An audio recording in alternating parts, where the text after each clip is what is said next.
Principal, Monsieur le député de Matane-Matapédia.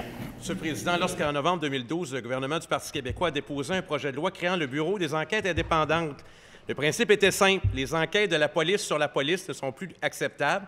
Un processus indépendant est nécessaire afin de préserver en tout temps la justice et l'apparence de justice. Le projet de loi ayant été adopté à l'unanimité, le Parti libéral était d'accord. Pourtant, au printemps 2015 et depuis une semaine, le gouvernement défend exactement le contraire. Il défend des enquêtes faites par les policiers sur des policiers à propos d'allégations graves. Pourquoi, Monsieur le Premier ministre? Monsieur le leader du gouvernement. Notre collègue de la Sécurité publique n'est pas avec nous, Monsieur le Président, pour des problèmes de santé. Je profite donc du moment pour répondre en son nom, si me le permet notre collègue de l'opposition. Il a déjà été établi, d'une part, qu'une fois que nous sommes revenus aux affaires, nous avons pris les décisions qui permettaient de mettre en place le bureau. Le bureau lui-même, sa dirigeante a fait une communication publique établissant les étapes qu'elle avait franchies et celles qu'il restait à franchir, notamment au niveau de la formation, de manière à pouvoir entrer en fonction de façon complète. Je crois la date était avril prochain. Alors, ils se sont dans des étapes qui vont dans la suite du projet de loi qui a été adopté. Nous avons toujours l'intention que ce bureau puisse être en fonction. Première complémentaire, Monsieur le député de Matane-Matapédia. Monsieur le Président, j'offre un précédent au gouvernement pour étude. Lorsque le Parti québécois était au pouvoir en 2012, il se souviendra que des allégations troublantes concernant des agissements d'ex-haut gradés de la SQ auraient pu ébranler la confiance du public envers leur police. Pour éviter que la police enquête sur la police, le ministre de l'époque a créé un comité d'enquête spécial et indépendant. Exactement ce que nous demandons depuis une semaine.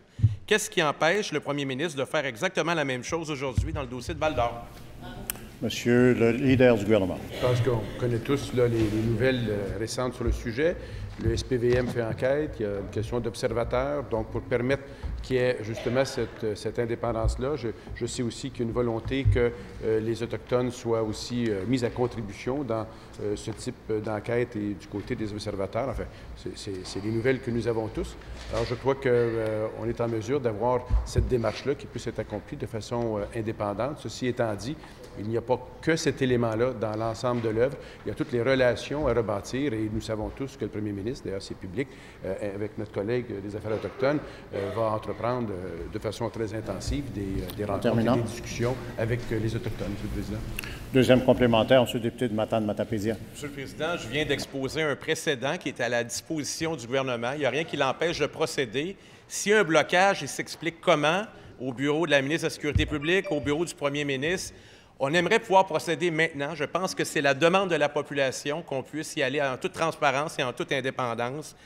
C'est toujours compliqué lorsque vient le temps de parler de la police et du gouvernement. Est-ce qu'il pourrait, pour cette fois, utiliser un précédent puis répondre aux attentes de la population en cette matière? Monsieur le leader du gouvernement. On assiste à un précédent dans la mesure où le SPVM va mener l'enquête de façon indépendante avec un observatoire des observateurs. Alors, de cette façon-là, nous avons une façon de le faire qui nous semble indépendante, qui constitue peut-être, aux yeux de notre collègue, un précédent lui-même, mais l'important, c'est de nous assurer qu'il y ait justement cette marge d'indépendance et l'observateur le permet. Je tiens à dire encore qu'il est très important aussi que cela se fasse toujours en collaboration avec les Autochtones. Mon collègue le dit tellement souvent, il l'a tellement souvent répété, c'est pas en provenance du Sud qu'on peut tout régler le Nord. On ne peut pas aller faire un tour, revenir et dire c'est réglé. On doit le faire avec eux et je pense que c'est la bonne voie.